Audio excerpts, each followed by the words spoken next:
So we're taking a quick pause break because if you are watching us, Okay, it says one waiting, so somebody's waiting. I don't know if that's me waiting or I don't see us. one watching now. Let's Publish. see here. Okay. We're back. Hello. I can't see that we are, but I'm sure we are. Good morning. good morning. If you didn't catch the beginning of the episode, we're basically discussing Meek Mill. How back in 2007 is when Meek was entered into the judicial system, and how he's been in and out of it from 2007 up to 2019 recently, when he was officially freed from the system because he got a new judge. He no longer had Judge Janice Brinkley on his case. We were talking about why Meek is the face of basically the reform movement, and reform will come back up later when we talk about that collaboration with Jay-Z and some others. And long story short, Trinetta was just talking about Meek's perspective on things and how refreshing it was to get Meek's perspective, and how articulate he is about with expressing himself and explaining his situation, explaining where he comes from.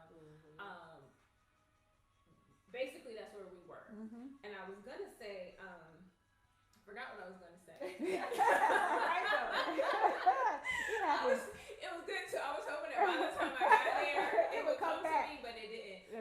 Okay. So if you don't know a whole lot about the Meek Mill story, he recently, over the summer, Amazon released a docuseries called Free Meek. It is great.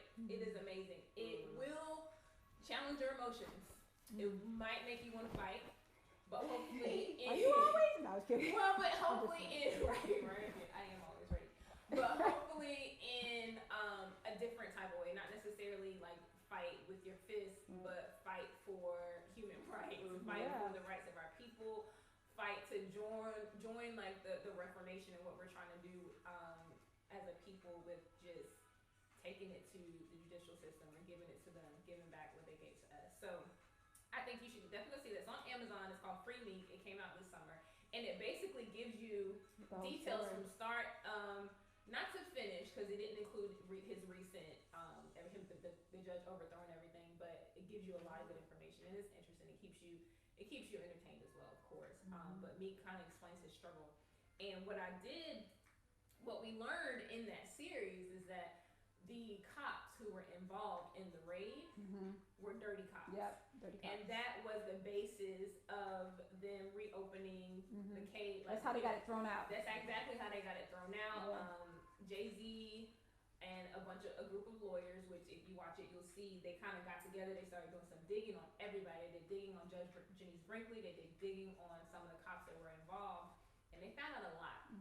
And I think that's big, just that alone, because a lot of people, if you're just everyday common folk, you don't have access to those type of resources. Right. Where you have someone while you're locked up, just doing all the work for you, to actually care. Because actually Meek had a judge. I mean, had a lawyer in the beginning. Right. It's a different. Yeah, it was a different lawyer. You know what I mean? But the lawyer didn't really care anything about him. And he basically still ended up a part of the system despite the lawyer that he had. But once he got people on his side that knew what they were doing, that cared about his situation, that knew to dig deep, obviously he had the money to pay these people. Jay-Z. Meek. Okay. Yeah, he had the money to pay them. Right. And I mean, it could have been, I'm sure there was some help involved and everything. But my point is, I think it's big for us to recognize this because we need organizations and we need sponsors and supporters and all of that to help others who are less fortunate to be able to get the what do you call it, the representation that they need when it comes to the legal system. Yeah. You know what I mean? This is big. The other thing I wanted to point out is Go ahead.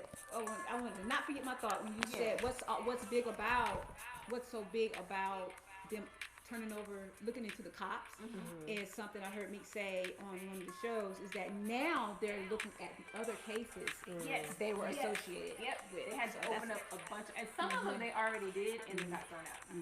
And so, fortunately for those people who were convicted by those particular unit situation, I think it opened the door for a lot of people, and I think that's another thing that helped him with this movement. I wanted to say So sorry, were you gonna say No, something? I'm soaking it in. Gather the thoughts. I wanted to talk about Judge Janice Brinkley and how she got into office, right? Or office, how she got position. It is important to understand who we are electing.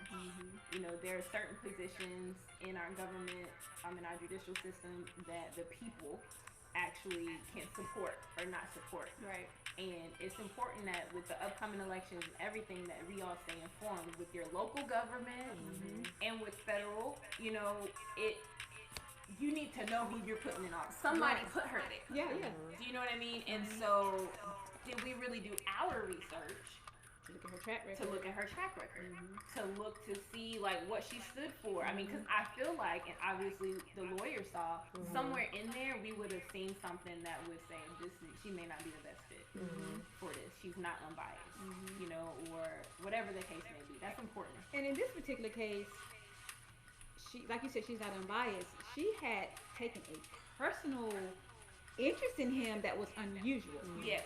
Highly unusual. I mean, she was visiting him when he was doing some his community work and probation. Yeah, stuff. she showed up to his community service. Yeah, and he had to check in with her every single day. Yeah. And this last thing that got him thrown in, my understanding was, she took different infractions that he did. Infractions. Wow, it just seems like that's it. So anyway, I heard infraction, and I was like, is that right? So she took those things and she strung them together and brought him in. Yep. Like brought him in. It wasn't that the police brought him in. It wasn't that he broke the probation officers brought him in. It wasn't that the district attorney had an issue. The judge did it, and then called him in, brought him in, and convicted him of popping a willie. To 2 to 4 years. In prison. Popping a willie on a motorcycle? Yeah, which he had been doing already for 10 years. He's known for that. You know what I'm saying? That's one thing people do on Instagram, IG, and things like that. Yeah, that's what she did. So she was watching his every little move. Almost like strung together some stuff. She saw it on video. Okay. She saw it on video. She saw it was like posted online, so it had already happened. Everything. So I guess that's illegal. Popping a willie is illegal. I think it you're was not supposed to do illegal. that. Okay. But to go to jail for 2 to 4 years. Right. Yeah. To sentence him to 2 to 4 years for that is what, and then his probation officer, like everybody was kind of like, oh no, he's good. They literally showed up to testify and said, no, he's the perfect person on probation. He's giving back to society. He's employing people. He's taking care of his family. He's doing everything that a person that's supposed to be rehabilitated is doing and more. And then the DA was like, not with it. The DA was like, no, this is what we basically, they're like, what are you doing? This is not something that we recommend. And she still gave him jail time, prison time, for something like that. So that's something that I was saying earlier. I don't know if you guys caught it because we were having technical difficulties, but the one, you gotta look at his interview on CNN. You gotta see that, because he was saying that people were saying he constantly, see, people don't know the facts. So they assume, well, he keeps going back to prison, he keeps breaking his probation, this is what he deserves. It's not like that. He wasn't breaking his probation. She was putting him in a position to seem as if he was breaking it. Yeah, because it would be little things like, because he was supposed to let her know every time he had to go to a different state, whatever. Even go to the bridge, which is only a few miles away from his house. And think about the industry, right? Think about the music industry, where if you have to do like promotional touring and all that, sometimes things change. Sometimes like you may have to cancel at one location and do. So, or one time he couldn't get a flight out, right? He couldn't get a flight out, so he had to drive so that he could do what he said he was going to do. He had to drive through a different state to get to where he was going. He got pulled over and sent to jail for something. And she made that seem as if he was in a state that he didn't tell her that he was going to be in, but he was just driving through. And so that was one more thing. And he said like any type of interaction with the police officer. So let's say he's standing out in the yard, and this has happened a lot in America, where, or he's in the store or somewhere, and a white person calls and say, I'm this guy is standing in my yard. Now he's trespassing or loitering. He used the word loitering. And she'll take that. And if the cop shows up that day, that is a violation of his probation. 3 times you're out. It's also ridiculous. So that's what he's setting to reform, by the way. Yeah. So this is what it's about. He's reforming he's trying to bring about reform to that type of stuff. Now he said if you keep literally breaking the law and doing, he's not talking about you. Yeah. He's talking about those that are doing everything right, but they have all these little bitty things that are set up to trigger these little traps. Because it's meant to keep you like locked in. Like it's because he was free, right?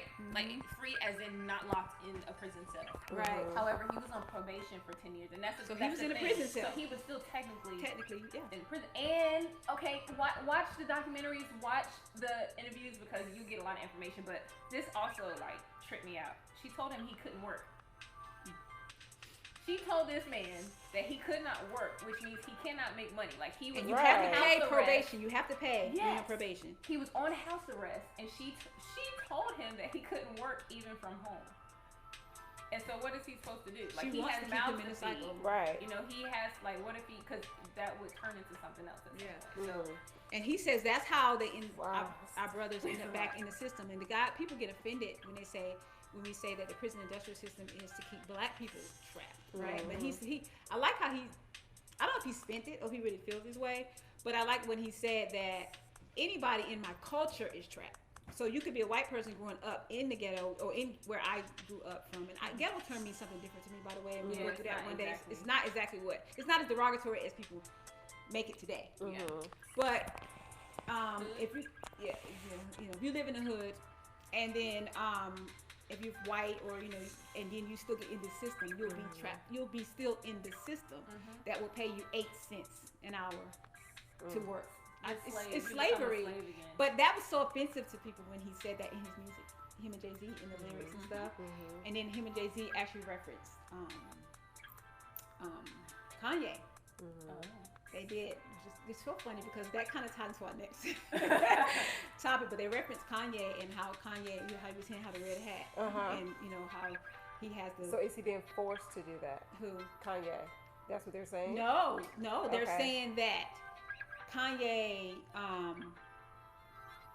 is breaking away from the DNA in a way because he doesn't. Literally, they said you have Michael and Prince's DNA. You know what I'm saying? Yeah, you were in his. We ain't for the red hat movement and stuff like that. So, gotta look up the lyrics. Yeah, you gotta look at the lyrics, and it'll be on there. You'll see it up there. I forgot what I was saying about that, so I'm going to kind of step back on that one. I'm so bad. What if since you mentioned this, what if we move into the Jay-Z topic? And then, because it'll all tie them all together. It'll all be tied together. Well, I y'all have got some more to say. Yeah, she probably has some questions now. After she got filled in. First of all, my spirit's heavy now. A little heavy. No, I mean I knew about like some of the Meek Mill, Free Meek. I've heard it. I didn't really research it a lot, but so many things. Like it makes me think. First of all, why was that judge so heavily involved in his case? Was she sent by someone? I thought she was in love with him. I did too. Right. So the second thing is infatuated or what are people stalker? Because she behind the scenes asked him to do something. According to Meek, which I think is probably true, but according to Meek, after she had sentenced him or put him on some ridiculous, she called him and Nicki Minaj back to her chambers where you can't have cameras, anybody in there, and asked them to do a record together and to shout her out in it. And he was like, no, what do you mean? But like, why would a judge ever do that? It's like she's trying to be pop culture famous or, famous on that side and attaching herself to him, but she's like infamous now. You know what I'm saying? She's famous in the wrong way. Yeah. But then the second thing is, how they say, well, just stay out of trouble. The first, you can even get a ticket as a black person in America. Yep. The cops just feel the need to send you to jail, kind of like the T.I. situation. Did you guys see that he got locked up? Okay, so that's his way. Probably should have talked about that. He actually mentioned T.I. too. He got locked up.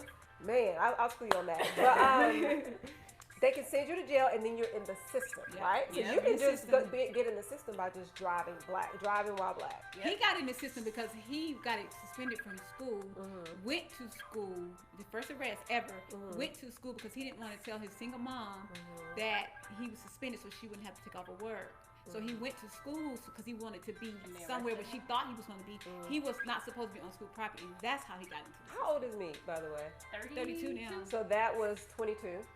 I'm thinking of decision. Oh well, 19. No, 19 was when he got arrested with the the gun thing. The gun. Okay. So But I'm that's when saying- he started. So how did he get in the when was his first? That was when he first In got in school school age. at a school age. So like high school age. I mean, Probably no, it could have been middle middle high. Okay. It was just enough where you get arrested Yeah. for showing up. But he was trying to do something he thought was good. Right. Didn't know he was breaking the law. Right. I told you don't know you're breaking the law. Yeah. And then he got arrested. That's how he got into the system. And people want to point to that, you know, and keep using that. But you go ahead back to what you're saying. Once you're in the system, Yeah, once you're in the system, then they can kind of have their way with you. And that sounds, of course, that's what's happening. But a lot of times they say, well, if you all would just stay out of the system or do what's right, but it's so easy to get caught up in the system. it's so easy for you to say if you don't live in environments where this is set up for you to be. It's not nothing You're that born you do is into right. it. Right. Because of your skin color, Yeah. you can do no right. You know what I mean? You're expected to do wrong. You're expected to do wrong, so everything that you do almost is looked at as Wrong. something to get you locked up. Yeah. Like you can, like they were saying earlier, you can just be standing outside. And we've seen this. We've seen these videos all over the place. You can be standing outside in your own yard. Yeah. And because somebody You get doesn't killed. recognize you or don't know who you are, they will call the cops on you. Yeah. And then the cops will say that you're resisting arrest because you're telling the cops that that's your own yard, right? And then they'll lock you up and take you to jail. Right. Somebody got And shot. now you're in the system. Yeah, you Right. got shot. No, he got shot right in front of the garage. See? They thought he was. He got killed. He got shot right And there. you just have to be just being black. Yeah. Like, I just own being this black house. is enough to get you caught up. Okay. Yeah. So I think that the whole situation is just horrible, which now I see why they were going so hard to free Meek Mill. But I do think he's the face of that. And like you said, that could have been his purpose, to go through that, to bring light to what's going on. Of course, by her being a black judge, we expect more from judges across the board anyway. Yeah. Because of the position you all hold and the power you hold, and you know that's your courtroom, and you can say anything, do anything, and it goes. But the fact that you're black, you know, black culture, the standard is higher toward him, and I'm disappointed. Can I ask you a question?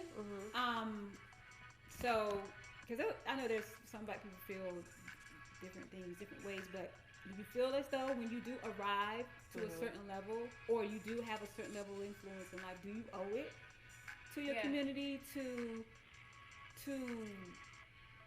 be that advocate, or to be that person who, because you do have a unique insight into what the struggle is, to I don't necessarily say go easy, because I find a lot of time as us as black people, when we get into certain positions, we feel like because the standard is higher and expectations are, we actually go harder on our people. You know, even playing sports, you know, you have your coach, and I love my coach for doing that. You know, I love you. She was hard on me because she saw what was in me, right? So I get that aspect of it, you know what I'm saying? But when it comes to something like this that can totally just ruin someone's life, do we really expect her? Should we expect her to take into consideration knowing his? I do. The families live I down the do. street from each other. Say, yes, it's her. Yeah, her family. She knows the community. She knows. There's so knowing they're or of the- something. He doesn't know her, but She knew. somehow the families were knew Yeah. each other somehow, some way. We don't know because we didn't spill the beans, but Go ahead. Yes, I think that she should not take it easy on him, because the law is the law. But knowing, and it sounds like he didn't break the law half the time. he didn't at all. No, at all. Besides the first time, Right. You know what I'm So saying? knowing the black culture in America, yes, I think you should be considerate. Okay, she's telling me. Yeah. I felt it. Her. I Y'all know? agree, and like to add to it, Very it does good. not mean that you ignore the law. To go that's not easy what does I'm not even go easy. I don't even think that's the It's term. all about interpretation. Yeah, Yeah. I'm thinking her responsibility is to be fair. She's not doing that. Her responsibility is to say what really happened. What do I know about our police departments here? What do I know about racism in America? What do I know about perjury? What do I know? You know what I mean? And you And take it into take all consideration. of that into consideration, and you do it even more so with a black person, because you know the reality of it is Yeah. it's not, you know what I'm saying, it's probably not what you think it is. And you take it that way. It's your responsibility as a black person who has made it, who has influence, who has power to do that. You don't necessarily say he ain't gonna get locked up if he didn't do nothing, but you say, I'm gonna look at it from this perspective. I'm gonna step back and I'm gonna look at the whole situation, not just what's being presented to me. Because if you look at just what's being presented to you, then it might seem On paper, like, on paper, it looks a Yeah. certain way. Yeah. Exactly, but I feel there may have been a motive. I don't know. There's some reason that she was hardcore on him like that. She was probably dirty like those cops. Right. I mean, that's something under the table was going on. I mean, you know, what I said before, she somehow had the benefit. Yeah. I mean, and sometimes the benefit is just internal. They may feel like that something could have happened, and there's some type of I want to get back at the community or at something he had no association with, or somehow he didn't know he was associated with. From her past. And it could have been just I'm targeting you. I'm gonna get you, and I'm gonna make an example out of you. You know, you're successful, you're wealthy, you're still making music. I'm gonna make an example of you. You're not gonna get away. I don't like rap. It could be anything that she could be doing. She liked it. She wanted a song about her. But she has to wanted to be famous. This is a life you are. This is someone's life, and not just him. Everyone he is associated with. You're affecting a community. You're affecting, you know what I'm saying, a culture, and you just ruined. You just messed up. You know, you had a chance I'm trying to think, like, what did she think the outcome was gonna be like for her? Like, what are you thinking? She thought she was gonna keep getting away with it. I think, like, but she thought she was gonna get away. She was, and the thing is, 10 years. Once the scrutiny came, and once it was like in like the public's eye and in the media and everything that you seemed crazy. Like, did you not even think at that point, or did you have too much pride at that point? That most judges have a lot of pride. They don't back down. Some of them have compassion. I've seen stories where judges say, "Okay, I understand the situation.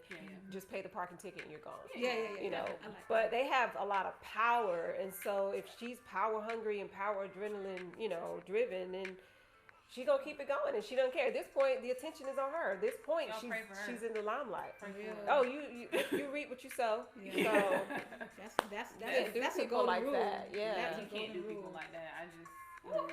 I am happy though when we got the news that everything had been dropped, and obviously, you know, he still had to plead guilty to possession of the gun, which was true. He admitted that he wasn't that wasn't his registered gun. No, he wasn't supposed to have. So let's talk about why. I don't know why we're talking about it. We don't know why. I don't know why is it that so many of our sometimes they're planning it, but why is it that so many of our people in Black America get caught with guns that are not registered? Well, why can't we just go and get registered? Because everybody can't. I understand that. Because they get you in the system early. Okay, I get that. Yeah, because that's never mind. It's a setup from the beginning because remember they're seeing people getting shot every day. His dad got killed when he was 5. So his dad was in the grave at the time. He literally used those words. And then he's seeing people get killed every day on his block. And then his mom was a single mom. A lot of them get the guns to protect themselves. People think immediately that because they see our people and our brothers a certain way. And they think that, you know, they're just want to be thugs. You know what I'm saying? Because the way you guys presented in the rap community, you presented it to the world a certain way. And for those that don't know, you know, you on that level, or people like you on that level, they just assume that that's how you guys think. And they don't know where that came from. Where the lifestyle actually came from is to survive. Exactly. So that's exactly why they get the guns, to survive. That's exactly why they deal the drugs, to survive, because the opportunities that you have in your suburban communities and other places, they don't have, and there are people that never leave their block. They don't even know what's around the corner, or what's just 20 miles away. This is their life, and they see the pattern that they see. So if they always see daddy goes to jail, uncle's in jail, this person in jail, this is the life for me. I know by the time I'm 32, I'm gonna be in jail or dead. And actually, they say 20s. You know what I'm saying? So that's why they end up having the guns. It's for protection. The same way you NRA people don't want to give up your guns. You want to protect yourself. And it's something because our neighborhoods are more heavily policed than other neighborhoods. So of course they're gonna look for any reason to come through and stop you. They just stop you, and you got a gun. So this is, I think, the responsibility of us, those who are not a part of that lifestyle. Go and educate. Bring those gun classes to the community. Get as many registered there. Bring, Black sheriffs, Black police officers. You guys are out here teaching classes. Go into the community centers, and do classes there. Talk about gun safety. Because getting this registered. Conversation can turn into gun control. You know what I mean? And that's a whole other episode. Which I think is weird because. So I went and got registered with a certain county here to have a gun. Went and got registered. If I want, I'm not gonna put that out there. Never mind. I was gonna say something, but it's okay. This We'll talk specific about it week, off. there's something actually going on with gun control because of what happened in Texas. You know, talking about political things, hot topics. You know, Walmart is pulling off, you know, ammunition. So I think I saw Walgreens up there. I saw a couple of other people are now following in their footsteps. Wow. My take on guns is, it is in the Constitution, and it is a slippery slope. You start taking people's guns away. I do think it's good for protection. I just don't see a need for anyone outside of the military to have automatic weapons. Oh, for sure. Oh, 100%. So yeah, that is definitely something that should just be completely taken off the market. Anybody who is a civilian and a and military who they, don't have who is not active or if you've been diagnosed with a mental illness and things like if that. you're down with mental illness, you shouldn't even be in the military. Well, you know they can after the fact. But I'm Yeah. but I'm saying I'll take that back. I mean, you know what I mean? Because some mental illnesses, no, I think you should not be active if you're diagnosed with a mental illness. And I hate to say that in a way where people who need to get help won't go get help now because they feel like I'm saying it can affect their livelihood and things. That's not what I'm saying. I'm just saying you need to be healthy. Yeah. We know that because we're part of a mental illness organization, so we just understand the seriousness of it. But I just feel that when it comes to certain type of weapons, they definitely need to be more ready. Take all guns away. We're just saying regulate it more when it comes to certain weapons. Don't let it be an automatics, running around here. Semi-automatics. People shouldn't have that on the street.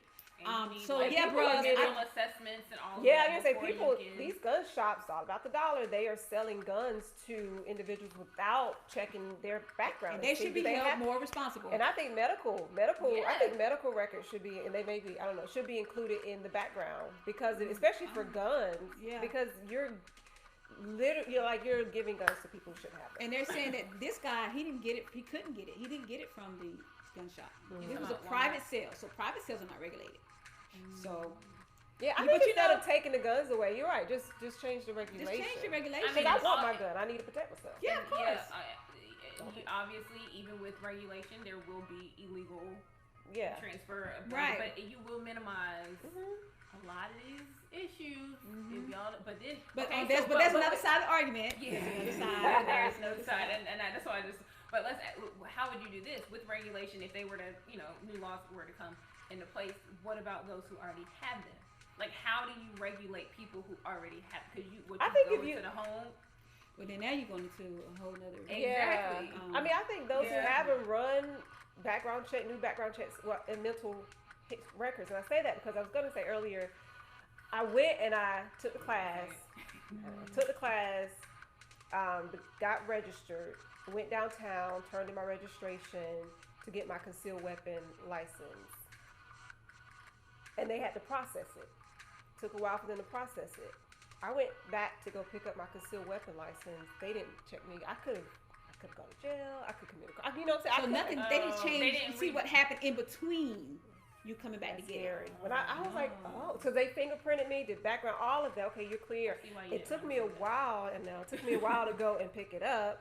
And then I just went and showed my ID. Okay, and they gave me my concealed weapon license. So now I can go and carry a gun, conceal. Right. Y'all don't even know I have it on me. Right. I could have had changes in between. I could have something traumatic happen to me. And now I have a gun. Yeah. So I think it's hard to regulate it as well. Yeah. But you definitely need to, up until the moment you get it. Well, how about this? Even afterwards. Yeah. Regular checkups. Yeah. See, the problem, this sounds great in theory, right? But you don't have the money for it because we're building a wall? Yeah, that too. Yeah, taken from military families. But the problem is people's motives and how things can be sabotaged and skewed in a way where they can use that as a way to spy on you, to come into your house, to take away your other freedoms. So I like I said, I'm not defending the NRA, martial law. I'm not defending them. I get what they're saying with the slippery slope. Yeah, it's not white. It's not a black and white thing. There's a lot of gray areas. It's some gray areas in there. But you just look real bad. I wouldn't vote. There's somebody that really. He has a lot of power in it. You know what I'm talking about. And he just won't do anything until the president says something. And I'm like, guys, all of y'all that keep putting him in office when everything's happened, that's y'all fault. it's your fault because he won't move. He's so conservative, it doesn't make any sense. I'm trying to call his name. I'm so mad right now when I'm saying a lot, not saying anything. But what I'm saying is, you know, the powers that be. But the powers that be, like I said, there's a slippery slope, and if people were just, if everyone was fair, if everyone was treated equally, if everyone was seen as human and on the same playing field, if all things were equal, we could implement some of those things, right? But because people want to have their agendas, their hidden agendas, their agendas that if you bring even sorry white people love you, but I'm tired of you when we tell you what our experience is and when we tell you say certain things. I just don't get it. I just don't see, you know. And I just want to, you know what I want to say when I see them saying it on TV? I want to say you won't see it. Yeah. You can't see it. You can. My husband, some people, my husband sometimes he says, well, that particular person is choosing not to. Right. You can choose to see whatever you want. You can choose to see it, and then there are certain things, and there are certain things you just want to experience. Yeah. I do not know what it is to have white privilege. Facts. I cannot know what that feels like unless I go and paint myself white, become a white chick, right? I can shrink my hair, but you know what I'm saying? Yeah. I really won't know what that's like. So there's some things you just won't get. Yeah. So trust us. If enough of us is saying this is happening, right, and we don't even know each other, and this has been going on for generations, then there's got to be some validity to it. Stop assuming that we all woke up complaining. Right. You know what I'm saying? Yeah. Because we all have different areas. We come from different economic backgrounds. You know, we're all different in those ways. But if we're saying it, it's because there's some there's a truth there that you just keep ignoring. And I'm done. I'm done overlooking the truth. Yeah. So now it's like, black people, hold your white friends accountable. Yeah. Hold them accountable. Yeah. I'm like, I'm serious. hold them to the standard that you're expected to always walk and live. Meek said he was embarrassed when he was with his Caucasian friends, his white friends, Anglo-Saxon, I don't know which one to call. But he was embarrassed when he was with them because he said, do you actually think I put a gun out on a cop? He said, I never wanted to commit suicide in my life. Yeah, that's like committing suicide. Right. Yes. Yeah, that's suicide. So you really think I would do, like, you know? And he wanted to, but he was embarrassed. Like, why there are you should embarrassed? be no shame on him. You know? Because, and they automatically, you think he's probably thinking they're automatically assuming that he did. You know what I'm saying? Most likely. But this hopefully will wake you up. Like America. I mean, not Black America too. You already know it though. It's not new to us. Yeah, it's not new. Yeah, and you that pretend like you don't know, you're Uncle Tom. Sorry, it just is what it is. I'm gonna call you what you are. You are Uncle Tom. If you act like Sambo, you are Sambo. Uncle Tom was. So I'm what sorry. Yeah. You are Sambo. Yeah. A lot of people don't talk about Sambo. You're right. Sambo was what we consider Uncle Tom. His real name was Sambo. Uncle Tom was actually for the people and like the one out front and the voice for the people. But Sambo, who a lot of people are considered Uncle Tom, that's who they're really referring to. Yeah. So do some more research. But Sambo's the one who was, you know, yes sir, master, we're sick. No, we're not sick. Yes sir, master, we're hungry. He was the one that was up under and kind of like the tattletale for the slaves. So much I want to say about that. Yes. So, what's next? No, I'm not saying he is. What I'm saying is what people are saying. I'm just here for the comments. I'm just here for the comments. Say, honey. No. You got something to say this time. This is. You gotta say it while you can. It might take away your free water, speech. by the way. This is not liquor. But it could be. It could be. What I'm saying is. Yeah, but don't assume if you don't know. I can't. Did somebody assume that it was liquor? No, just gotta make it clear. Oh, you do, because. Water. What did they say? Assumptions make a ass out of you and me. You and me. Yeah, that's how you spell assume. It's asking you and me. Yeah. Yeah, that's why they say. I never got that. I just great. thought it was really. Oh, okay. All right. Yes, we did. You really say do that. look like a. It's okay. All right, so next topic. Next topic is. Well, Trinetta, you had a lot to say about it this morning. Really? Yes. Yeah. Not this. Trinetta did a lot of research on this topic. She done looked at first take. Let me tell you something about Trinetta. What? It's Trinetta Burrell. What? We be messing with y'all all the time. Okay, so when we talked about what this this. Lord help us. Everybody had something to say. Everybody was in the club getting tipsy. No, everybody had something to say. Everybody But, in the club getting tipsy. Come on, ladies. What's next? Next is Jay-Z In the NFL. and the NFL and Colin Kaepernick.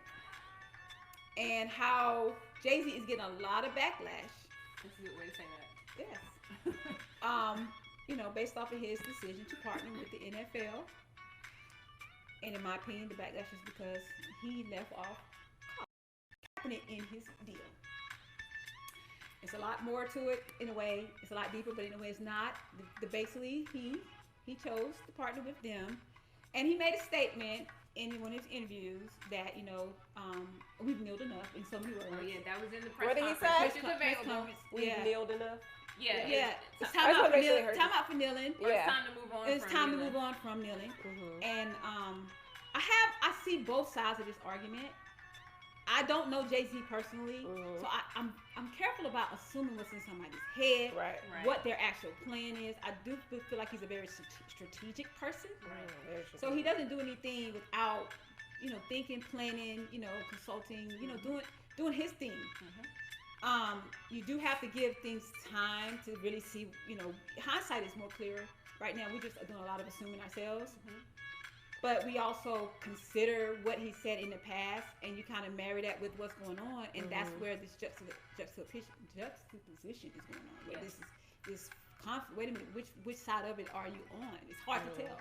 I want to piggyback on I watched the press conference that it was Jay-Z and the commissioner and a bunch of other reporters and everything in the room. They were asking a lot of questions. They asked about Collin. They asked about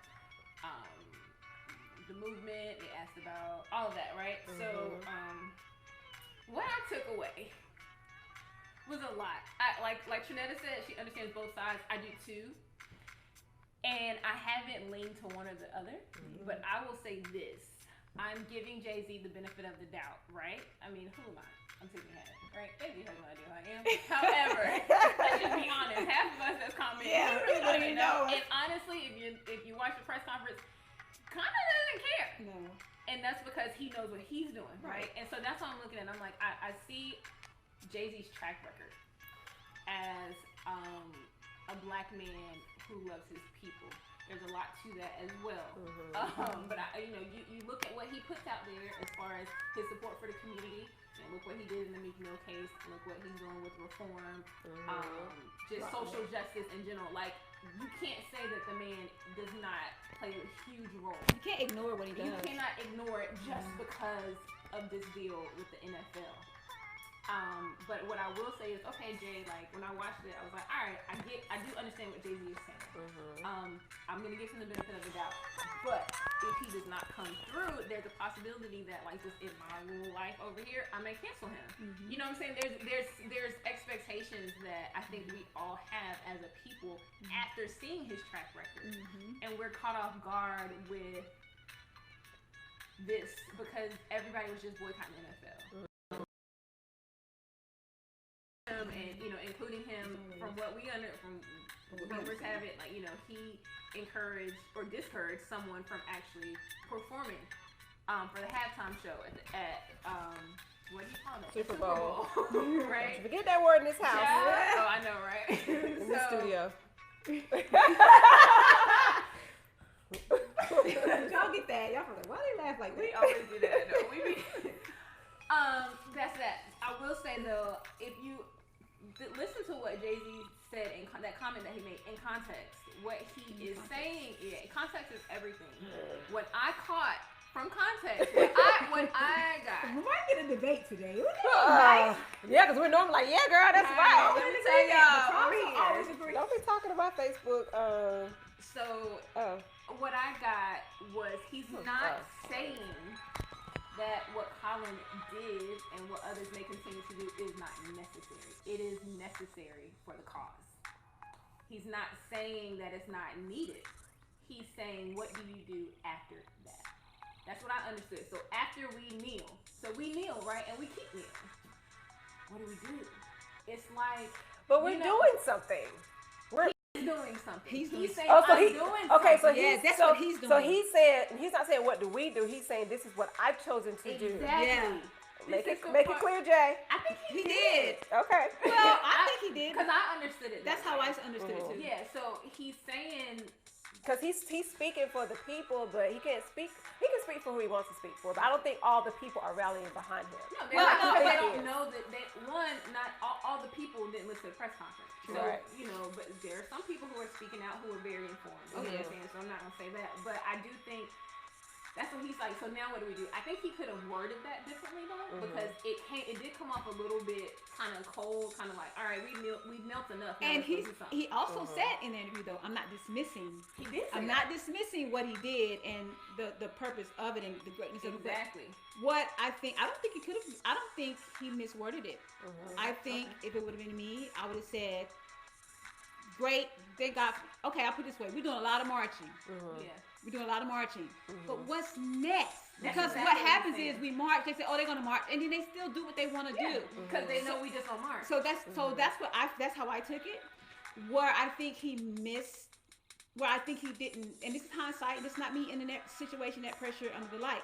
But where he left off was, or what would have helped is if he would have presented his plan, or if he would have presented some more information. As in, They were very general and vague. it was very vague in general, and so he, I think that's what people wanted. If he had said something like, as a part of me doing my part, This like is what you what should, this is what I plan to do, and I plan on, either bringing Kaepernick back, or I plan on doing some things like that. But in my view, again, knowing America as we know it, could that have backfired for Jay-Z if he would have said what he wanted to do Yeah. in the beginning? Yes. And would he have still got a seat at the table? Because my view is, Kaepernick, what he did was bigger than.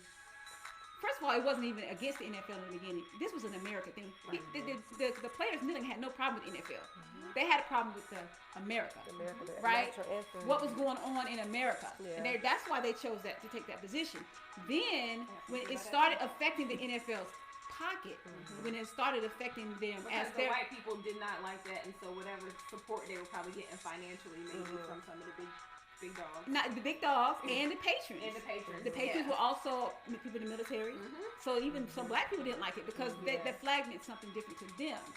So what I'm saying is it started affecting Kaepernick's employers' money. That's how the NFL got in. Because now the NFL is in because now, man, you affecting our money. So we do what you do, but now you affecting the franchise and everything we're doing. So now, Which I absolutely love. And I'm going to tell you why I love the fact, I don't want to hold this. I'll tell you why. I'll tell you why I love the fact that it affected their money, because they see blood and money. They see red and green. So do y'all remember the situation with the NBA when one of the owners was caught on camera calling the players yes, a long time, the N-word few a couple years ago. Yeah, so. yeah. And so he was calling, I think, Magic Johnson or somebody, Yeah. And so he had to apologize because he was caught. That's when they But something that a lot of, and Magic responded. I don't know his response. Let me tell you something that a lot of fans. Magic retired? Oh, probably. Well, I don't know. I gotta look it up. But Magic may had this kind of the opposite of what Jay-Z did. I think He stepped away. Yeah. But a lot of the sports fans at that time was saying, you know what? I don't think black athletes understand the power we have, or either we understand it and we don't really care because we're selfish. Because the only thing that LeBron and all the leaders in the league did is they turned their jersey inside out. They still But played. they kept playing. What a lot of us was saying, athletes and people who watch sports, why don't y'all just sit out a game and hurt their pockets? Why don't y'all sit? Because y'all are making millions, and this comes down to, I can't tell you how to do y'all money, but this comes down to, when you get the millions, don't live above your means. So if in case you have to walk away, like Marshawn Lynch, he didn't have to, but he chose to. You have the money to live and sustain. But they have you on the hook and all. That's a whole other conversation. it is. But we have more power. If we just stop playing, we make our own league, we do our own thing, then we don't have to sit at their table. They have to, because most of the fans are not coming, and it shouldn't be a black and white thing, but it is what it is. Most of the fans are coming to watch the black athletes perform. So if we're always entertainment. So if we were to take our talents, then LeBron took his talent to South Beach. If we were to take our talents to another league or develop our own, then we won't have to even consider that. I don't know where that came from. Just making a point of what y'all made. But that's, just the fact that we have so much power, I think.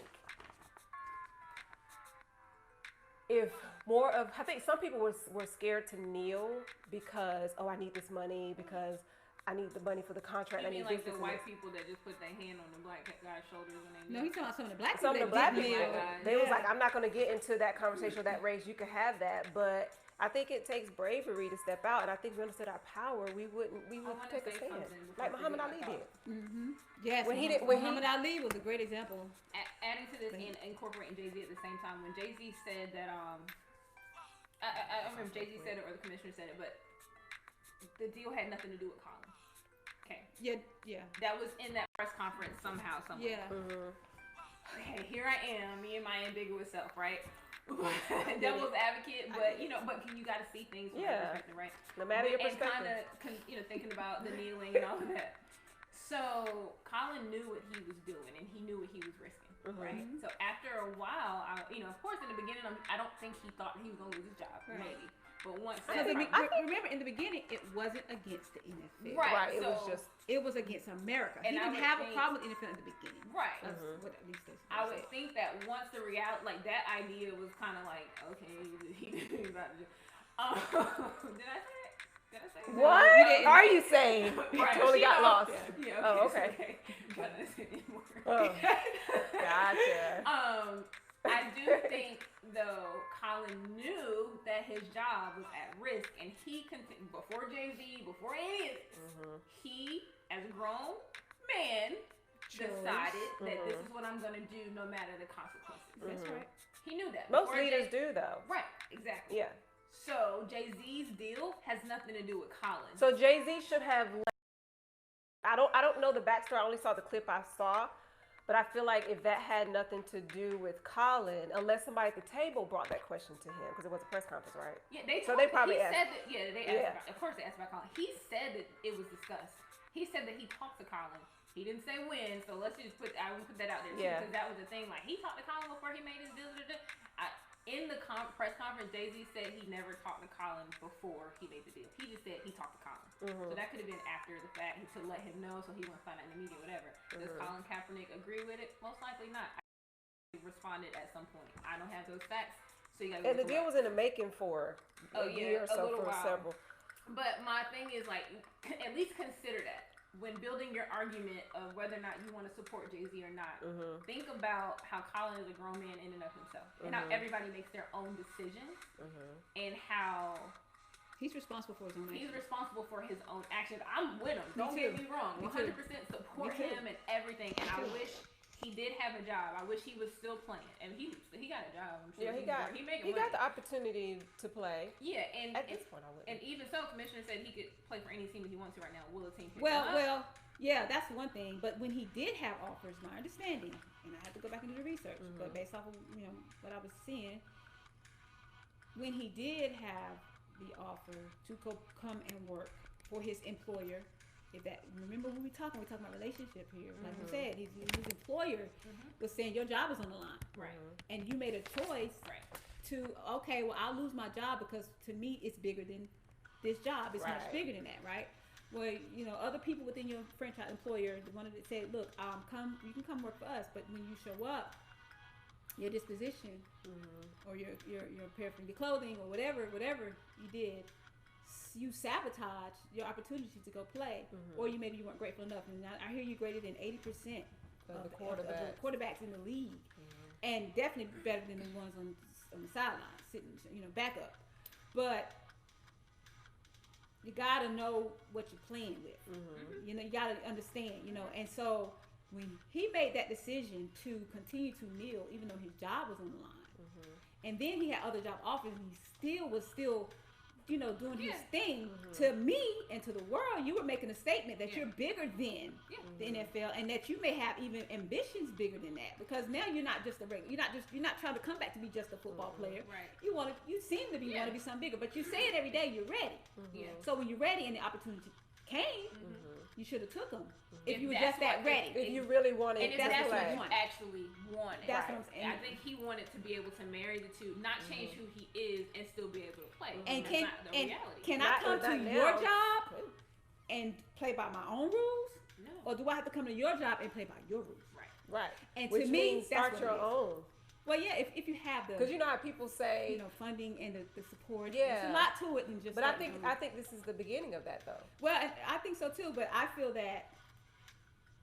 I think this is the way I learn is I need to be at the table to learn how to run something of that magnitude so Right. successful. Yeah. And I don't who know. knows but if that that's may what not Jay-Z's be- goal is? Because honestly, Well, he said his goal is to become owner, either part owner of the NFL team. right? Because I know Diddy and what's his name, Golden State Warriors, little guy, Aisha, Stephen. They were trying to team up to buy Aisha. Sorry, Call him little. you're really tall. You're right, because I want nobody to call me little. You're really tall. Yeah, you're actually really tall, but compared to them, you know. Yeah. But no, so they were thinking about buying the Charlotte Hornets, but a lot of the talk was they're not gonna let like this is a white corporate ownership thing. They're not gonna let African Americans own a team. Right. So I know Jay-Z said his ultimate goal was to either become owner or part owner. Ultimately, the word on the street is, and he's told sources, that's what he's ultimately trying to do. Yeah. And so he has to get in this way and then kind of make us. And I just think there's no telling where it's gonna go. Like I honestly I don't know. Like I said, you don't know anybody's intentions and motives, and Right. even with you know, you just never know who's really in control with some Right. things. That's true too. So you got to keep that in the back. That's why I'm like, you don't know, Jay. You don't know, give him a chance. But we gotta give him a chance. Like if you look at the man's track record, the track record says give him a chance. He said in the press conference, "I've been in this position before, where what I do up front in the beginning it looks crazy. Yeah. Nobody understands." And he's like, "I just gotta sit back. You know, he's like, I know what I'm doing. I know what my plans are, and I just have to let this wave right." So he's gonna do it no matter what. Just so y'all know. Oh, he's gonna do what he wants. But Yeah. and I say let's see. And what the happens. deal's already done. So. Exactly. True. And I'm with doing our own thing. Y'all know I'm all about because I mean I don't care what kind of mountain hurdles or whatever it is. Yeah. I'm all about okay if I can't go that way I'm just gonna make my own thing. Right. I've always been that type personality anyway. But knowing how hard it is to start on your own and to do that, it's not always feasible or the time is not always right. But I do know that if you want to affect change, you have to be a part of the solution and you have to be at the table. And it's always been hard for us to get a seat at the table. But once we get that seat, what we do with it is really what affects our community and how we can, take it to the next level. I think that him doing this, being a part of this deal, gets him a seat at the table. And from there, he can do more for the NFL if he's going to be, if the NFL is the problem. If NFL is the problem, he can do more for the NFL at the table.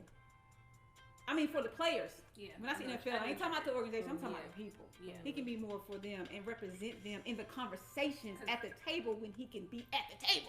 But if he's outside, he can make music, but he can't affect the NFL like that. Other than tell him not to play no more and shut it down and start something new. And I do agree. Ultimately, that would be ideal. Better.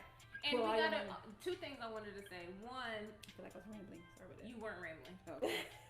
One, just remember, especially because we're talking about black people and social justice and all that, young black men will still aspire to go to the NFL, right? And so, you know what I'm saying? That's in the black community, that's a way out in a lot of places. So I mean, we have to consider that we don't really just want the NFL to shut down, right? Do we really just want, because that's one of our young boys dream about that, and it actually helps some people come out, right? But the other thing I was gonna say is I forgot. Okay, so can I say something about that? Yeah, I got something to say about that too. Good point. It's a very, very, very good point.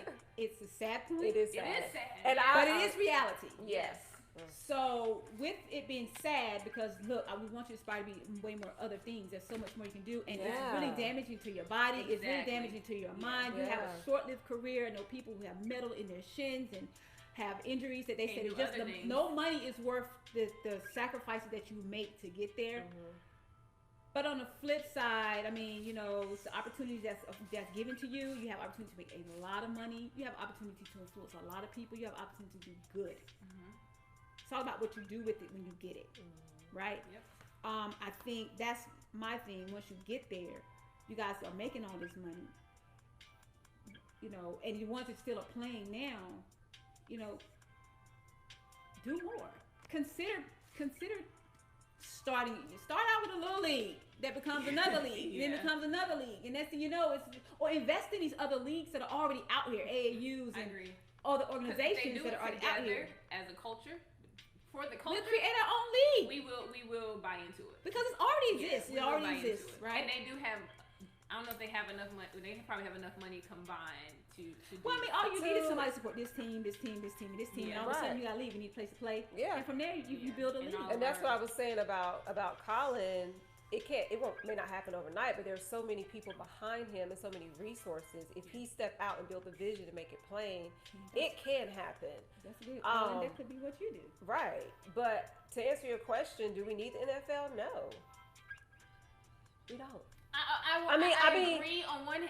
I agree. I get what you're Yeah. saying. You see It's cities just- saying Who? people that the Oh. NFL comes to the Oh, I city, and the know. cities Yeah. that their whole economy is It's built around it. Yeah, And bottom line, colleges you don't would be need affected. it. What It's just- percentage they would be affected? Colleges would be Scholarships. affected. So Like, what yeah. percentage lot of of money. the NFL, NBA, what percentage are African American?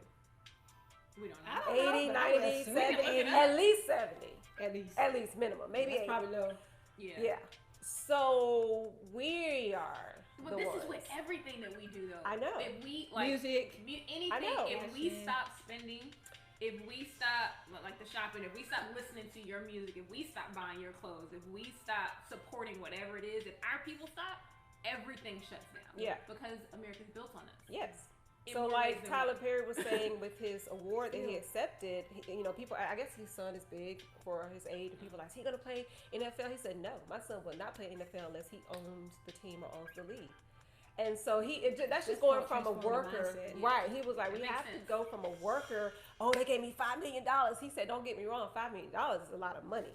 He was like, but $5 million is nothing when they're making billions. Yeah. And he was just Yeah. saying, go from being just people who are Just a piece of the pie. yeah, like, oh, I got mine to like owning, starting. And he was just saying how Hollywood, he said, y'all were mad. I'm sorry, I'm all over the place, but it's going to come back. No, Y'all are I mad. get it. Like, a lot of y'all, when Jada Pinkett put out Oscar So White, I remember that hashtag Oscar So White. She said a lot of black people were so focused on that. When y'all was doing that, I was actually clearing land in Atlanta to start my own studios. He said, I didn't get caught up in that I remember energy. that. Yeah.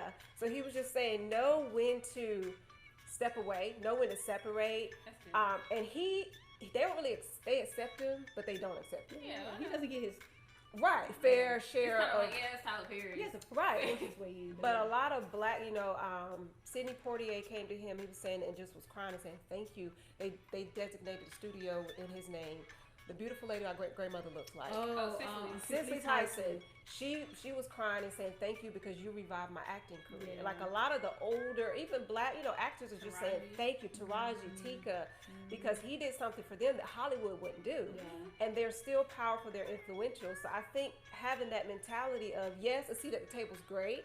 But I can say to Jay-Z, I know you're a billionaire, you don't know who I am, it's okay. But I can say to him, at what point do you step away from the table and do your own? So I like think you use should that do it after same you learn energy. everything you can. Yeah, I mean, so just like Collin kneeled and he brought on Because the Tyler energy. did that, by the way.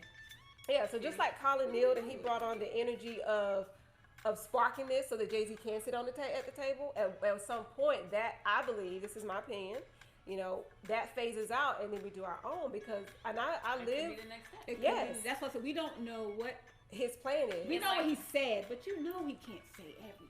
Right. Because if you say everything, the ones that want to sabotage this black man can't stand that a Negro is even at the table, will set more roadblocks in place. Now, Right. I do think, with that being said as well, I forgot to talk about this side of it, that I do think that he may be the fall boy as well, or the token. distraction, The token. or even the token, so the NFL can move on. Yeah, And it's so like, that's a okay, pot- we got that's a black man in possibility. position, so Yeah, let's just- that's what I meant Let's by- silence them because they're in an uproar about this. So we'll like what I said with They did that Obama, with Obama. Let's give them a little bit of something, and then they'll be quiet for a little bit, and we can go on about our business. And but they need us, y'all. They need black people. That's why we gotta stay woke, but I don't really want to say stay woke because it's just I'm trying to stay woke. Stay woke and aware. Yeah, like stay you were aware. saying last time. Exactly. Like, that's why we need to stay aware. We need to watch and we need to hold Jay-Z accountable, right? So if you're the supporters and all of that stuff, like, okay, what you doing? Like, what you doing?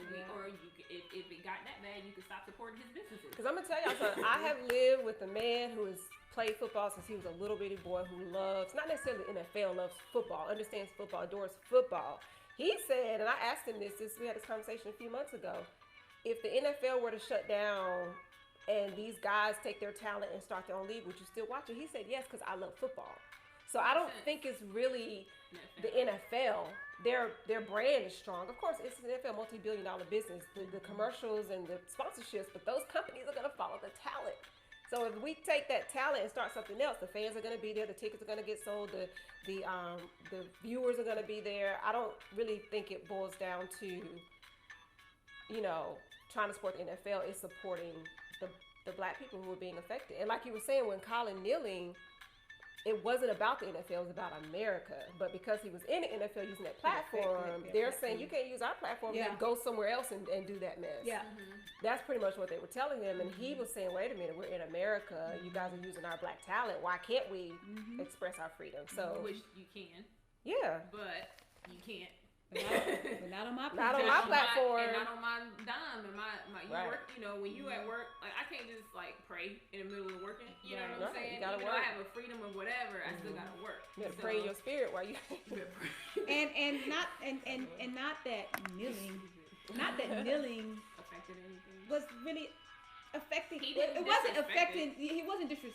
Not that kneeling was preventing him from actually playing football, Right. which is what he was hired to do. It was Right. just So offending it was, people. it was just offending people, and I think that's where it became a really big thing because it's like, why does it offend you? You still get to see me play. Yeah. I'm still You doing what I was didn't hired to come do. You didn't come here for the national anthem anyway. Right. Anyway, you know what I'm saying? Yeah. But that's when it became, and then the president got involved in making his comments and stuff, and that's when it became it really became a black and white thing. And then the military. I actually ran into somebody at Walmart, and she was in the military, and she presented her her thing about what the American flag means to the military. What did she say? I'm just curious because I've heard so many people in the military get upset about this, and my dad fought for this. Yeah, that's literally what she was saying. She was literally saying it. I think her husband and her dad, and she was military, and it just, the flag just is a beacon for coming home. It's what it stands for when they go out, when they're fighting and they're protecting our country. That flag stands for freedom. It stands for the reason why people come to America. I mean, I had a whole bunch that she was saying in my head because we got military in our family. We have our dad is ex-military. You know what I'm saying? I mean, I'm just saying. So we have uncles. You know what I'm saying? So we have cousins. So we have military all around us. I'm not against. I'm not. That's not what the flag itself to me does not mean military. Yeah, the flag, it's different for us. and it wasn't just the flag; it was what the anthem was saying, and it was the words in the anthem that we were really talking about. That's what we were saying. They were saying, no, that's not what it's what it's supposed to represent. But to a group of people, it's this flag. Wait, I figured out what that was. Well, hey, flag. But that's what it's supposed to represent. You know what I mean? But that's what it's supposed to represent, but that's not what it's doing now. It's never did for us. Yeah. So because that's why Muhammad Ali did not go to war. Yeah. And he gave up they took his title from him. He said, y'all can put me in captivity. I'm not going to fight a war because when I go and fight, I'm going to come back home and still be the N-word. Exactly. Y'all still not going to give me benefits. Exactly. If you look at the history of the national anthem, the flag, and all of that stuff, then that part all makes sense in some ways, and not to disregard. That's what I said to the lady. Yeah, exactly. Not to disregard what people in the military how they feel. It's just that's just how you associated it. Okay, fine. That's how you feel. But we have feelings. So we have feelings too. We chose not. Y'all chose to go in the military. We chose not to. Yeah. And if we want to, thank you for doing it. Thank you for your service. Thank you for keeping us safe. Right. But I mean, just because I don't want to say the national anthem and sing the song, whatever, does not mean that I don't appreciate what you're doing in the military, right? That to me, that's you can disassociate because it's so much bigger than that. It is the national anthem and the flag. And I'm just like, listen, people are always so offended, and we get offended with things, but it's sometimes like keep your offense to yourself. And I don't mean that to be disrespectful. It's just everybody has a position, and we all have experiences, and we all associate with certain things that may be a staple in our country. We associate with those things differently. And if you can't understand where I'm coming from, then I don't have to understand where you're coming from. Do you know what I'm saying? Like, if you can't take a moment and step back and say, okay, why do they feel this way? Goes back to our other conversation with the alphabet people. Yes. That's what Dave Chappelle That's calls what it. I Dave saw Chappelle last night. Watch it. Y'all gotta I watch was a little offended with the some of that Dave stuff. Though. I was like, Chappelle ooh. special. No, Dave Chappelle. Yeah, this was hardcore. I don't know if I was offended by anything. I was, Because it's comedy. well, because, yeah. Yeah. You and right. And comedy's meant to, they and offend you. comedy. I know. I was like, really, Dave? Really? He will say, He'll say Yeah, that's it. what he is. He's unapologetic. He really is. And he'll laugh at And his own jokes when he I says it. enjoyed every Really, bit Dave? of it, Come back y'all. stage, face me. I enjoyed every bit of that special. It was good. It I ain't was gonna lie. hard to take, so if Yeah, you're some of the easily stuff I was offended, like, don't just laugh at that. don't even, if you're easily offended, just stay away from him. Unfollow him, don't watch Yeah. it, whatever. And he tells you that, yeah. Exactly. He's That's like, how I you feel about click on everything. my That's kind of how I feel about everything. Like, if Yeah. you don't like it, just stay away from it. Yeah. But it was great. And I say a little bit more of the opposite. If you don't like it and you can't handle it and it really upsets you, stay away. But try to interact because it helps you grow. It Just like they does. say, That's traveling it does. opens your brain. It does. New conversations It does. opens It you up. I think you and need we're to be about comfortable. pollution. Yeah. Get But- comfortable being uncomfortable. But if it's so bad that all you can do Yeah. is comment negatively, Yeah, then then you don't comment. Step away from it. Exactly. Yeah. But no, like as far as being offended, like we get it. You know what I'm saying? Like we're offended too. Like right now we're offended, and so I think our cause matters. I mean, the military has been, you know, it matters. Black lives matter right now, and social injustice is a thing, and Black lives have always mattered. I'm about to say, not just right now. Yeah, but you know, it's in the forefront. That's why people, again, your lives matter too. But we're not talking about you because your lives have always mattered. Exactly. It shows in the laws. It Pastor shows in the Wood, all right. courtroom. Ooh! What? Nothing. Their It shows lives in have the- always mattered.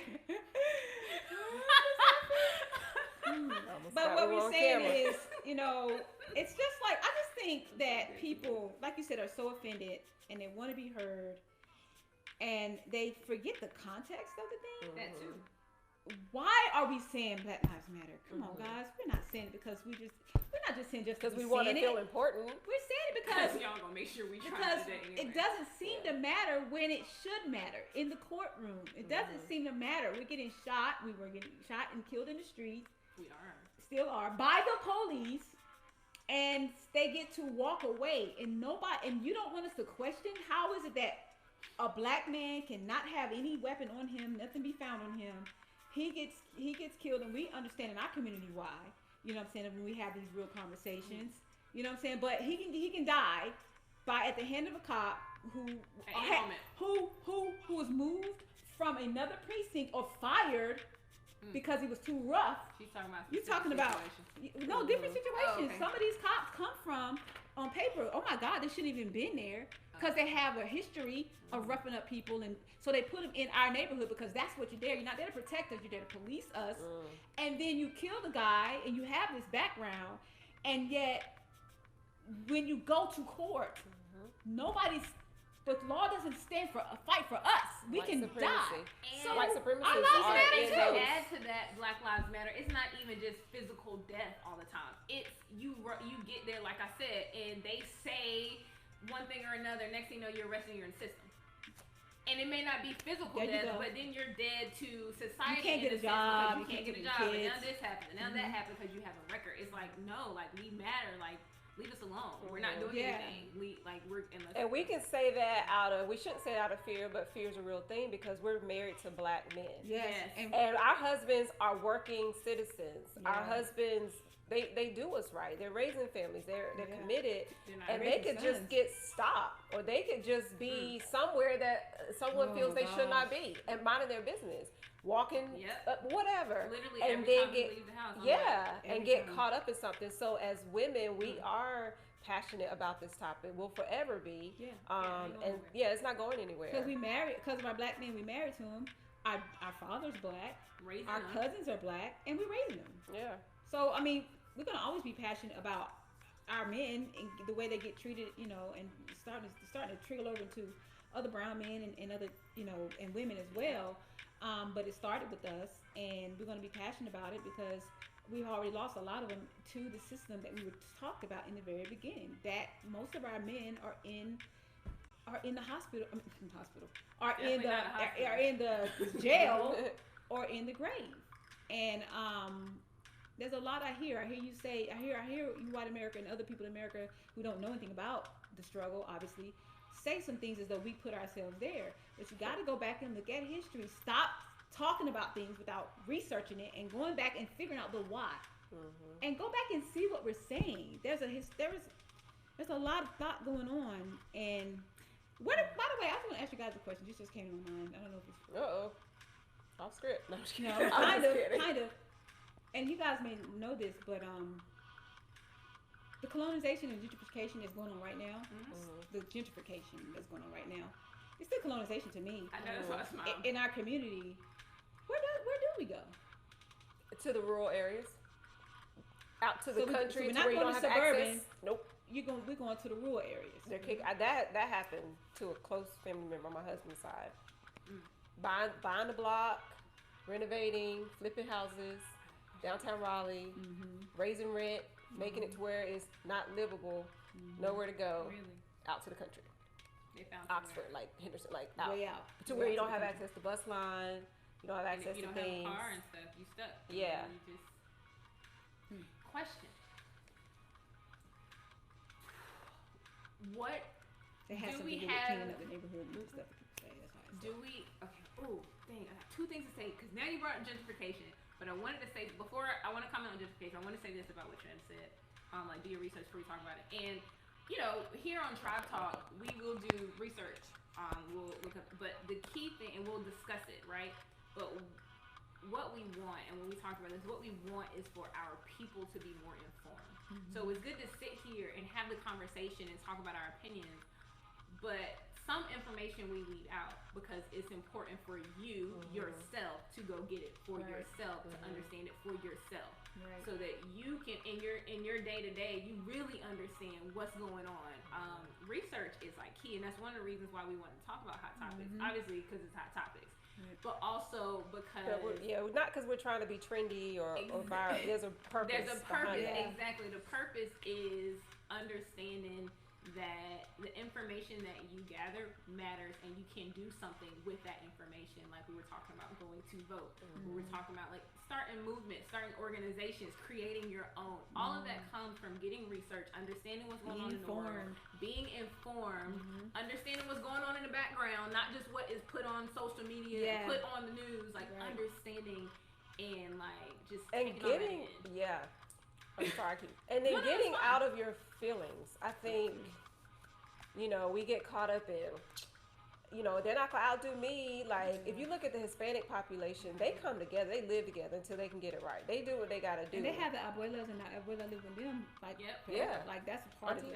No, that's Tia and Tio. That's grandma. Abuelo and abuela, thinking Tia and Tio. Yeah. But no, I mean, I think, and we know where that comes from, being put against each other, but not everybody's trying to stop your grind. Right.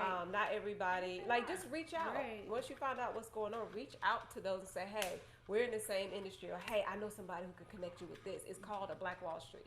We're in Durham. Durham is huge on the Black Wall Street. It's one of the first Black Wall Streets, but that undercurrent can be there without being in, a hardcore battle with the corporate and the white supremacists. I mean, I get it. I get what you're saying. Yeah, and we can from the battle. It's okay. You gotta crawl before you walk and walk before you run. We're trying to run. It may not be our season, and yes, we are. By now, we're probably walking because our ancestors was crawling. But we're trying to be something that we're quite not. This is my opinion. I don't think we're quite ready for it yet. And I think it's causing anxiety in the community. I think it's causing unnecessary stress because we're trying to push forward somewhere where we need to kind of gather ourselves a little bit more. So you're saying, because I know a minute ago you said this will start our own. Yeah. And that's what you're saying now is kind of what I was saying is in. There's a process. There's a process to it, and there's a thing to it. Yeah. So, but we still are walking, so we can still start heading in that direction. Right. So you're saying know that, but first start here. changing mindset. Let's start working together, and then starting something like that on our own won't be such a monumental task because hey, we're used to doing this community thing, and you won't feel like you're competing against. They start over here, I'm gonna start over here. No, we're all starting it together. We're all in this race together. And I think if we understood that, it would just make better sense. You know, it would make a lot of sense, and we would make better moves. Yeah. We would actually, you know, and we won't feel the need to have to be attached to the approval of other races, and the approval of when they're doing it like, well, we're doing it like this. Like we have our. And I think that's why maybe we should have maybe a show or something more. You know, like history. You know, and I think we, you know, a lot of us didn't like history in school because we know why, because it's his story. You know what I'm saying? But if we could start adding little just things back or talk about that in a way to build the confidence of our people to know, like Wall Street. Like Wall Street. You know what I'm saying? So we'll know that we'll when you really know who you are, you stop looking for other people's approval. Right. That's what I mean. As a people, as a culture, when we understand that this is innately a part of who you are, a part of your culture, and really, you actually add the stamp of approval. Right. See, we actually give the approval. You're waiting for them to approve you, but do you That's not what we were see saying what's earlier. going on? Like, it's built on us. It's built on what we like. Yeah. Right? You know, Our taste. Our taste. You know what I'm saying? So instead of us selling it for $5 million, that's a lot of money. Don't get us wrong, but that's nothing compared to the trillions of currency that's across the world every day. Energy, money, number, energy. That's another thing. we Cup it, bring it. We with that understanding all that and the process it takes to build your own and all that, we have to educate our people on their finances. It start, you know, on a small level and on a grand scale, like we're gonna talk about that on our next speaker. So how really what securing the bag really looks like. Right. Budgeting and stuff. You know, in the home finances and investing, and then what that looks like with building a business, and then once you get the money, like you get all that, and once you get the money, it can go just like that if you don't know what to do with it. You can spend $1 million on a house in one transaction. So. Yeah, I just wanted to put that in there. And that still ties into what we're talking about in a way where, especially with the Kaepernick situation with Jay-Z, money has a lot to do with what they're doing. Yeah, what they're doing. Everybody's different people's motivations besides Kaepernick. Other than Kaepernick saying I'm ready, that could be a money thing. You know what I'm saying? Because he settled. I think the NFL offered him money and he took the settlement. A lot of people are upset. They're like, you're doing all this fighting, but then you're going to take the actual settlement. Oh, you're doing all this fighting, but you want to be back in the NFL. Right. Same thing. The guy that they would do it too though. Well, that's why I say they might do it too though. Yeah. Well, see, that's why I say to me in my mind, how I see it is, I separate it out as in. I hear what you're saying. That's the only skill set that some of our people have. Right. So that's work. Unfortunately. That's an unfortunate thing, but it's reality. Now that we're talking about it, let's do what you said. Let's go into the community and let's start bringing back trades. And like I said, let's talk about some history. Let's understand how what happened, and with Trump doing so much with China, the trade war, the tariffs and stuff. How does that really affect our community? Right. And what's your skill set, and how can you benefit from it? Yeah. You know what I'm saying? Black community, you actually can benefit from this trade war. Now, if you're in commerce in other areas, it's hurting you. But so let's solve that problem because right now that is sad. That's the main thing that our young men look toward, and only a few of them make it. Small so that's why it's so sad. Yeah. And then what are we gonna do? What are you guys gonna do, brothers that have the money that's already in NFL? Come back to the community and create these other opportunities for. Our people to get more skills under their belt so they can do other things so we can go back to what we were doing in Negro Land. I'm going to bring it up every once in a while. No, that's fine. Perfectly I ain't fine. saying nothing about Nipsey yet either. I just want to throw that in there. I don't have anything. But Nipsey's coming. something I was going to say about Jay-Z real quick and him. Now kudos to Jay because, yes, I called you Jay. Because, I don't know you like that, Sean Carter. No, kudos to you though, because you have, for whatever reason, you have made decisions that put you in a billionaire position to where people bring you to a table, or you have the money to pay lawyers and to pay, like whenever people were getting locked up, Black Lives Matter protests, him and Beyonce were getting them out of jail in droves. Right. Like just paying the fees to get them out of jail. He's putting his money where his mouth is. Yes, and so That's the track record I was talking about. right. So I mean, so yeah, the money matters, and you being who you are allows the Meek Mills to get free, you know, and allow the Colin Kaepernicks in the future to maybe have a place to come and play. I don't know your plan. They're also going to be supporting organizations that support social justice. Rock Nation. The NFL apparently now too. The Good. players have nonprofit organizations and all that stuff. Apparently they're going to be putting money. Can I just say this though? Because sometimes that's hush money. So I get sometimes that. they want to put a. I We just had go. to put it out Oh there no, since and that's good. That's a start. But I think sometimes we feel like, yay, they're doing something. We still need to keep our eyes open because we don't know. You know, just like the churches and the government, the 501c3, they can't talk about certain things. So sometimes all money is not good money. And when people are throwing money at your cause, you still want to be authentic to, you know what I'm saying, what it is that you want to do. Yeah. Because sometimes it could be, well, if we give you this money, you can only do social justice in this perspective. Right. You can't kneel at the game. Right. Yeah. And so it may take away who controlling. So don't sell your soul. It's not worth it. I really quickly I want to read Krista a had couple a of the comment. comments that we have. Vivian Vivian Weaver, aka Mom, I couldn't. says, "Awesome job, lady." So thank you. Krishna Guyton, she says, "I agree with you all." Are y'all listening? We are listening. I agree with you all on the subject of Jay-Z. To add to that, I also believe he was careful with his explanation, and he withheld. They about to get in trouble. And he withheld He what? withheld info that would give us a clearer understanding, but may hurt the agenda. Which is what Trinetta was saying. He can't, or teach. One of y'all was saying he can't give out everything.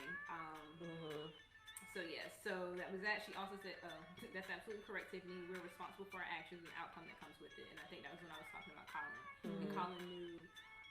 He knew the part, where that was leading. Ron Hatton Jr. Hello, how are you? That's my husband. Ron says, change the narrative. Know your worth. We are just as American as any other white American. This country's economic success was built by the strength and intuitive nature of African Americans, which is true. So, change the narrative. Like all we have to do, we can't rewrite the story because they wrote it wrong the first time. Right. And then going forward, always give the correct version of the story and change our history. So what the future sees for us now, we can make a difference. So they don't see us as low on the totem pole. They see that we made this place what it is. Yeah. And we're going to continue to do that. Yeah. So I agree. Thank you all for commenting. Please continue to comment, like, share, subscribe. Click on the notification button because we up in here and we got you. Yes. That's good. Yeah. I mean, I think at the end of the day, stay woke, stay aware, research, knowledge is power. that's it. That's what I gotta say. Research. So some people don't know where to start. So another point of this was to help you understand that politics are relevant in your own life, like as just a regular everyday person, like the common folk. You don't realize that these things were political issues sometimes. You just think, oh, it's entertainment news, politics. No, like this is political stuff here. And sometimes we don't know where to start. So one place that you can try is The Skim. And this is, I guess this like is skim milk? SKIMM. Okay. So THESKIMM.com. They'll send you emails pretty much every day. And it kind of gives you just a brief overview of what's going on in the world. Like literally, you get like from the White House to sports to music industry, all of that. But it gives you, and it kind of makes it a little more entertaining. So it's easy to understand, but it kind of can give you directions to go. So after you read the skin, you're like, oh, I want to know more about what's going on here, what's going on there. So that's good. Obviously, typical news sources, CNN, New York Times. I mean, it's worth it. Like, go read some of those articles. Stay woke, though. Stay all media. It don't always have to be TMZ in the shade room. You know what I'm saying? They do have some stuff up there sometimes that you should tap into that, but it's not all about that all the time. Sean King is a really good person to follow. SHAUN. SHAUN. You can find him all over Instagram, Facebook, all that stuff. He also has a podcast called The Breakdown that's really, really good. The Breakfast Club. Yeah. The Breakfast Club. The Breakfast Club. They're always relevant. So it's a little bit entertainment, but they always mix that in with what's really going on. Charlamagne gonna ask them real questions. He is. He's gonna challenge you. Oh yes. He's gonna challenge your emotions. And he has no shame. Like he'll ask the guests some embarrassing stuff right there in front of them, and it makes you kind of face what you're actually thinking, what you're actually feeling. Angela Rye. She is a correspondent on CNN. And I really like her. And I think one reason why, obviously, is because she's a black woman, right? And she's a black woman. Like, she is just like a black woman. Like, she talks like us, walks like us, because we do talk different sometimes. But she keeps it real. And she's an advocate for her people. And she'll call you out in the shade. That's what I was about to say. She will call you on the CNN platform. She will let you know. But she's very informative. And she breaks it down sometimes in a way that you really understand. And she's been on the Breakfast Club a couple times too, so you should watch those interviews. Trying to think, and also the other team, they call them, they have a name, the Crew on CNN. So there are 3 other people that are usually with Angela Rye sometimes. They call themselves the Crew? They call themselves the Crew. I think it's called the Crew, all black. So it's Angela Rye. I'm sorry, I forgot their name. But see how like the main media, they know to carve out a niche for black people. Like they cater to us. We just gotta understand that. Who we are. They're gonna follow us everything we do. They do. And they're dope and very informative. And I'm trying to think if there's a DL. There's a lot of people on CNN. DL, keep up to date in his own way. So he gonna offend you a little, maybe. He kind of like a Charlemagne, but it's a little, he's gonna touch on everything. He's gonna touch on everything. But he is a good source of information. TI is becoming more involved, and I'm saying some people that you all recognize, so you understand that it is at your level, no matter what level that you're on. Dr. Boyce Watkins, What You Want, and then because he's his name has been out there lately with some things. And what is the other guy? Can't think of his name right now. There's another guy who's huge on podcasts. He made the black documentary that everyone was watching. Tariq. Oh, I know exactly what you're talking about. I'm sorry. I'm so sorry. So sorry. It'll come to me. Van Jones is good too on CNN. Van Jones. I like Van Jones. I think he has his own show. The Van Jones show, and he's always up there as a correspondent. So he's one of the ones I like as well. Yes. I know Van. Yeah, Van Jones is good. Van Lathan, TMZ correspondent. But he also has his own podcast. Oh, okay. A little bit of entertainment news, but also political stuff as well. They're just, I think, and that's just, and we may think of some more before we go off air, but those are some places to get started. I think the idea is to dig in. There's also Google, right? Yeah. You can type in anything in Google search, which is probably what Santisha's doing right now. And I'm trying to look up.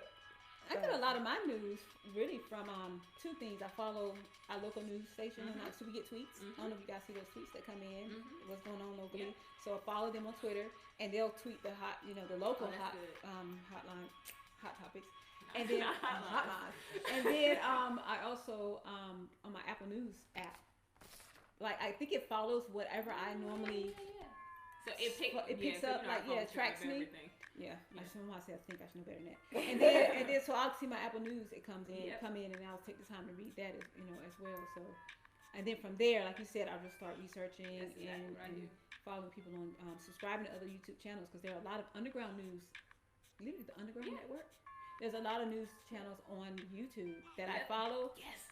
And there's one with what I'm talking about. It's very, very. It's not the Guardian. No, not the Guardian, but it's a white guy, black sister. I'm thinking of like the Turks something. Yeah, the Turks, the Young Turks. Yeah, Young Turks. Yep. Young Turks is really good. Yeah, I like Young Turks. They're really good. If you kind of want to get a good balanced perspective, Young Turks is good. I guess it's balanced to me. I guess to the Fox News Network people, that probably wouldn't be that balanced. But Tariq Nasheed is his name. He did Hidden Colors documentary. That's what it is. No, he's huge in the podcast world. They what? Yeah. Young Turks. And you'll find that like once you start to listen to some things and follow some people, you'll find that it's not as boring as you may think. And I have to say it like that. But it's sad that like. Yeah, that's something I have to say it like that because we get sometimes in our culture the same way we look at therapy, we look at politics. Like that ain't really for me. That's not how I really go. I just want to stay in my lane and do what I do and no. But it affects you. It does. Stay in your lane, but you still gonna get affected. Or if it's not affecting you, it's affecting somebody close to you. Can I say this? Maybe we can do a whole show on this. Everything is being affected. One last thing. Y'all know how powerful words are. Words have power. And you know how you can speak your house, speak your day, speak your atmosphere. I think as the black community, I was thinking about this last year too. I think we need to start positive affirmations, because a lot of times when we talk about the Black community, we say we need to do better, y'all. When we're gonna learn, and we're like all of us are speaking that into our community, and I think if we can start like positive affirmations, we just in the land, just start speaking. We are, knowledgeable. We are wealthy. We are people of blah blah blah. Across the country, I don't want to start a movement, but I'm just saying. I mean, but we have a platform, but we have a platform to start that. Yeah. Like we literally, I think that was what I was saying in the foundation of our history, just so we can know. I was talking about pulling out. We hear the bad stuff all the time. Yeah. But we can pull out the strong points, the things we didn't know about us, the things, and then that's who we are. And then maybe someone can connect with that, and we have a specific segment in the show with that, and all you guys for so you like this, you may want to watch this. You type A personality, watch this, because guess what? You're this, you're that. Did you know? Things about. Did they say you had ADHD? You definitely want to watch, because there are some huge positive things about having that, and so we can take the negative and turn it into the positive, and then literally give people some affirmations and things, some quotes that we could put on our show. Our CTA. Yeah, just do positive affirmations. Say with me. I am, So an let us know. intelligent Send Black. us a message. DM us. Contact at TribeTalkRadioshow.com. Let us know some things that maybe you think we should include in that. If we have an affirmation segment, I think we should. I think we should incorporate an affirmation segment at the end of each show. I like where we just end that show with a positive affirmation, specifically toward women, and Black people. But anybody who's For the living. culture. We'll do it for the culture. For the culture. Yeah, because our culture, needs some stimulating. Yeah. All right. Well, we hope you guys enjoyed the show. Hope you all enjoyed the Hope show. you all enjoyed the show. Yes. Thank you all for tuning into today's Thank you all. Like on Grease, Rizzo. Oh, I remember that. Yeah. Thank you for tuning in to today's show. Stay tuned for next time. Y'all, I'm just trying to make sure I tell you exactly what you need to know. Yeah, that's right. Thank you for tuning in. Stay tuned for next week's show on Spreaker at 11 a.m. And many thanks again to our sponsor, Temple Vitality Foundation. Find out more at templevitality.org. All right. So you can tune in to future shows Saturdays at 11 a.m. Eastern Standard Time on Spreaker every other week, and YouTube Live at the same time every other week. Be sure you subscribe to our YouTube channel so you can be the first to get alerts and updates on our new shows and notifications. We are always open to sponsors. We're always open to ads. You can actually visit our show where we did the fashion. To about 5 or 10 minutes in, you'll see an example of the type of ads that we offer. And you can contact us at contact@TribeTalkRadioShow.com or through social media at TribeTalk Radio Show. No matter your perspective, we've got you. No matter your background, we've got you. Unapologetically holding you down. Tribe Talk, we've got you. Bye.